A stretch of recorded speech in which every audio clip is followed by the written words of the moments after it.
मेघा बदले की आग में झुलस रही थी और नीलम शीशे में देखती है तो उसकी आंखों से खून के आंसू आ रहे थे और उनका अंदाजा सही निकला, उसके ऊपर डायन सवार थी। So let's begin. वो एक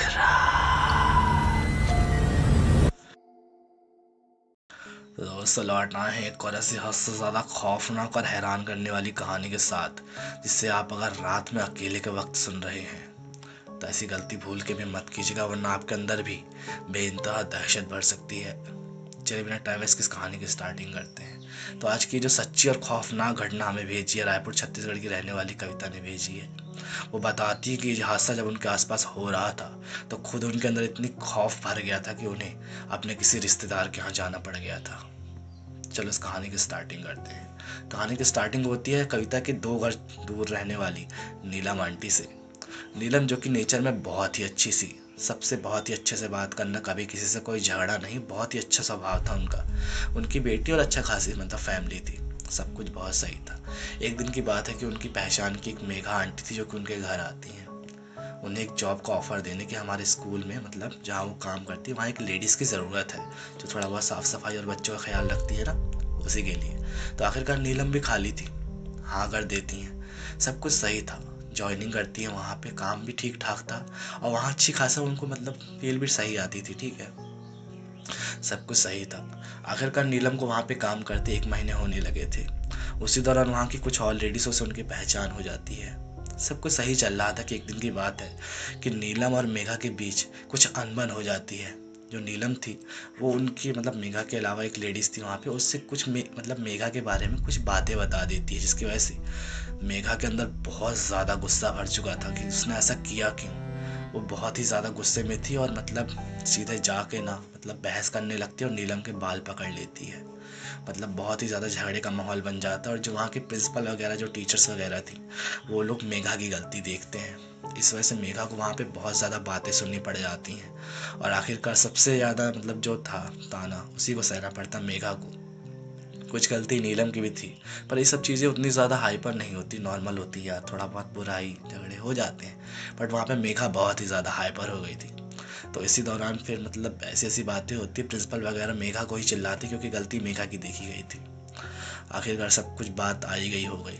उस रात, जिस रात मतलब जिस दिन वो झगड़ा हुआ था, उसी रात को मेघा छत में बैठ के अकेले में रो रही थी। उसे गिल्ट महसूस हो रहा था कि उसकी कोई गलती नहीं थी, फिर भी उससे ही सब ने मतलब ताना मारा और जो जो बातें सुनाई। और उसी तरफ दूसरी तरफ मतलब नीलम थी, जिसे अपनी गलती का एहसास हो रहा था कि कहीं ना कहीं गलती उसकी भी थी। आखिरकार नीलम सोचती है कि दूसरे दिन जाके वो मेघा से माफ़ी मांग लेगी, ठीक है। पर मेघा जो थी वो बदले की आग में झुलस रही थी। उसे लग रहा था कि कुछ भी करके उससे बदला लेके रहेगी। फाइनली दूसरा दिन आता है, स्कूल जाती है नीलम, सब कुछ सही था। वो मेघा को ढूंढ रही थी कि उससे मतलब पूरी बात करके शांति से माफ़ी मांग लेगी और आखिरकार उसे पता चलता कि मेघा अपने गांव चली गई है। इस वजह से उसका ये जो काम था अधूरा रह जाता है। वो सोचती है कोई नहीं, जब आएगी तब मैं उससे माफ़ी मांग लूँगी, कोई बड़ी बात नहीं है, ठीक है, वो माफ़ कर देगी, दोस्त उसकी, वो ये सोचती है। पर उसे अंदाज़ा भी नहीं थी कि उसके साथ अब क्या होने वाला है। उसी रात की बात है कि मतलब नीलम खाना ना बनाती है, फैमिली में सब लोग खाना खा रहे थे, सब कुछ बहुत ही नॉर्मल चल रहा था कि अचानक नीलम की बेटी क्या देखती हैं कि नीलम जो थी उनके फेस पे अजीब तरीके के ददोरे पड़ते जा रहे थे। मतलब जैसे किसी के टाँका लगते हैं ना, जैसे सिलाई होती है चेहरे पे, तो उसके ददोरे पड़े होते हैं बड़े बड़े, पूरे चेहरे पे ऐसे भयानक टाइप के ददोरे पड़ते जा रहे थे। उनका चेहरा बहुत ही भयानक सा होता जा रहा था। तो उनकी बेटी बताती कि मम्मी आपके चेहरे पे क्या हो रहा है। तो नीलम को उस टाइम पे कुछ महसूस नहीं हो रहा था अपने चेहरे पे। तो वो शीशे में देखती हैं तो उनके पूरे चेहरे में दौरे पड़ रहे थे, पूरा चेहरा उनका भयानक सा होता जा रहा था। ये सब चीज़ तो कम थी कि धीरे धीरे करके उनकी आंखों से खून आना स्टार्ट हो जाता है। उनकी आंखों से खून के आंसू आ रहे थे और लोगों को समझ में नहीं आ रहा था कि अचानक से क्या होने लगा। और धीरे धीरे करके उनकी आंखों से खून के आंसू बढ़ते ही जा रहे थे, उनका चेहरा बहुत ही भयानक होता जा रहा था और नीलम को एक भी पेन नहीं हो रहा था, इसलिए उनको समझ में नहीं आ रहा था कि आखिर उनके साथ ये सब हो क्या रहा है। आखिरकार उनके घर वाले जो थे उन्हें फटाक से अस्पताल लेके जाते, क्योंकि उन्हें कुछ भी समझ में नहीं आ रहा था कि इस किसी बीमारी का लक्षण है या फिर ये हो क्या रहा है, कि किसी का कुछ दिमाग काम नहीं कर रहा था। आखिरकार फटाक से उन्हें अस्पताल लेकर जाया जाता और डॉक्टर्स उन्हें देखते हैं। डॉक्टर्स भी हैरान थे कि आखिर ये हो क्या रहा है, ये कौन सी बीमारी है जो आज तक ऐसे हमने नहीं देखी। कि उसके चेहरे पे ददोरे बढ़ते ही जा रहे थे, पहले यहाँ पे फिर धीरे धीरे गर्दन अर्दन में, जैसे कोई चाकू से खंजर से कट कर देता ना, उसके बाद सिलाई कर देते हैं, वैसे भयानक टाइप के बिल्कुल उस तरीके से पड़ते जा रहे थे। और उसका चेहरा धीरे धीरे करके बहुत ही भयानक होता जा रहा था। खून के आंसू उसके बंद ही नहीं हो रहे थे, यहाँ से खून आता ही जा रहा था आंखों से। डॉक्टर्स जैसे तैसे करके ट्रीटमेंट करने की कोशिश कर रहे थे कि कुछ ट्राई करते हैं, आखिर ये हो क्या रहा, किसी को कुछ समझ में नहीं आ रहा था। कुछ कुछ जो डॉक्टर्स थे उनके भी पैर कांप रहे थे, उसका चेहरा इतना भयानक दिखने लगा था जैसे कोई चुड़ैल वगैरह होती है उस टाइप की। आखिरकार डॉक्टर्स बहुत कोशिश करते हैं पर किसी को कुछ भी समझ में नहीं आ रहा था कि आखिरकार ये सब हो क्या रहा है। और धीरे धीरे करके जो नीलम थी उनकी हालत बहुत ही ज़्यादा ख़राब होने लगती है। उनकी आंखें पलट चुकी थी, उनकी आंखें पुतली गायब हो चुकी थी, उनका चेहरा इतना खौफनाक हो गया था जिसकी कोई लिमिट नहीं थी। जो आँख की पुतली होती है पूरी तरीके से गायब हो गई थी, पूरी सफ़ेद आँख हो गई थी दोनों। इतना कम था कि नीलम आसमान की तरफ देख के अपने आप हंसने लगती हैं, वो भी बहुत ही खौफनाक तरीके से। ये नज़ारा उनकी बेटी भी देख रही थी पर वो अपनी माँ को ही देखने के लायक नहीं थी। सोचो एक बेटी अपनी माँ का चेहरा नहीं देख पा रही, वो इतनी ज़्यादा भयानक होती जा रही थी। किसी को कुछ समझ में नहीं आ रहा था कि आखिरकार ये अचानक से हो क्या रहा है।